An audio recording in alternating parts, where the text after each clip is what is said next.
சரியா? அடுத்தது அடுத்த குரூப்ட பேர் என்னது? எக்கைனோடோமேட்ரா. சரியா? என்ன பேர்? எக்கைனோடேர்மேட்ரா. சரியா? இந்த குரூப் இந்த கோடேட்ரா கணத்தோட சம்பந்தமானது. சரியா? அசனித்தாரன் சும்மா போட்டுக்கோங்க, கோடேட்ரா கணம்னு சொல்லி போடுங்க. சரியா? இங்கே வர்றது யாருன்னு சொன்னால் ஸ்டார்ஃபிஷ் வரும். அதோட கடல் முள்ளி போட்டு இப்படி முள்ளு போட்டு கடல் முள்ளின்னு எழுதிக்கோங்க. அடுத்து கடலில் உள்ள அட்டை இங்கே வரும். சும்மா அட்டை வந்துச்சு மென்னுடலிகளுக்கு, கடல் அட்டை வருது இங்கே. சரியா? போட்டுக்கோங்க. இவங்களுக்கு சரியா, இவங்க பொதுவாக இவங்க எல்லாரும் எங்கே வாழ்வாங்க? கடலில் தான். ஒவ்வொரு நீர். ஒன்றாவது பாயிண்ட். அடுத்தது இவங்களும் 3 படைகளை கொண்டவங்க தான். ஆனால் இவங்களுக்கு எத்தனை புயம் காணப்படுது? ஸ்டார்ஃபிஷை பாருங்கள், 5 புயம்னு போடுங்க. அடுத்தது 5 சமச்சீர், அதை ஹைலைட் பண்ணுங்க. 5 புயம் ஈகுது, 5 சமச்சீர். சிலது முட்கள்னு போடுங்க. சிலதுல முட்களிக்குது, கடல் முள்ளில் எல்லாம். இவங்களோட வடிவம் எப்படி இருக்குது? நட்சத்திர வடிவமே இருக்குது, உருளை மாதிரி இருக்குது, மறுபடியும் பூ மாதிரி இருக்குது. போடுங்க, நட்சத்திரம், உருளை, பூ வடிவம்.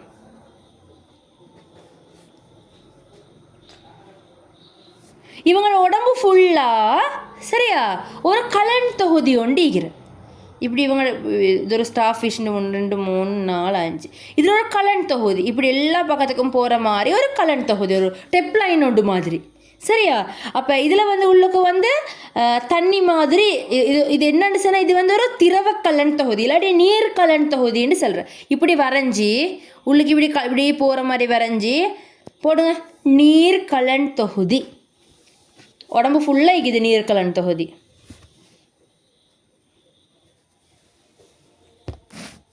அடுத்தது இவங்களுக்கு மூளை இல்லை.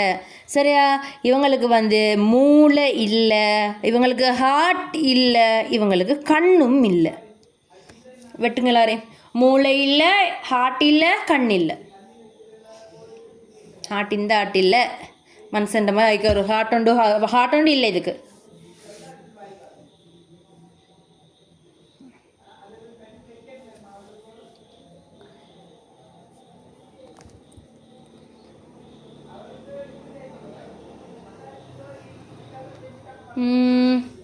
இலிங்க ஈரொரு உடைமைன்னு போடுங்க. இல்லாட்டி இலிங்க இனப்பெருக்கம்னு போடுங்க. இலிங்க முறை இனப்பெருக்கம்னு போட்டால் சரி. இலிங்க முறை இனப்பெருக்கம். அடுத்து இன்னொன்று என்னென்னு சொன்னால் இவங்க சுவாசத்துக்கும் இடப்பெயர்ச்சிக்கும் இந்த திரவ கலன் தொகுதிக்குது. இதோட தொடர் ஃபுல்லாக குழாய் பாதங்கள்னு சொல்கிற ஒரு அமைப்பு ஒண்டிக்குது. அதைத்தான் இவங்க சுவாசிக்கிறதுக்கெல்லாம் பயன்படுத்துகிற. இடப்பெயர்ச்சி சுவாசம்னு போட்டு குழாய் பாதம்னு போடுங்க.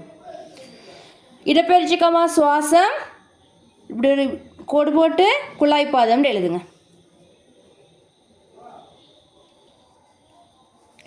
என்னென்ன மெயினான பாயிண்ட்?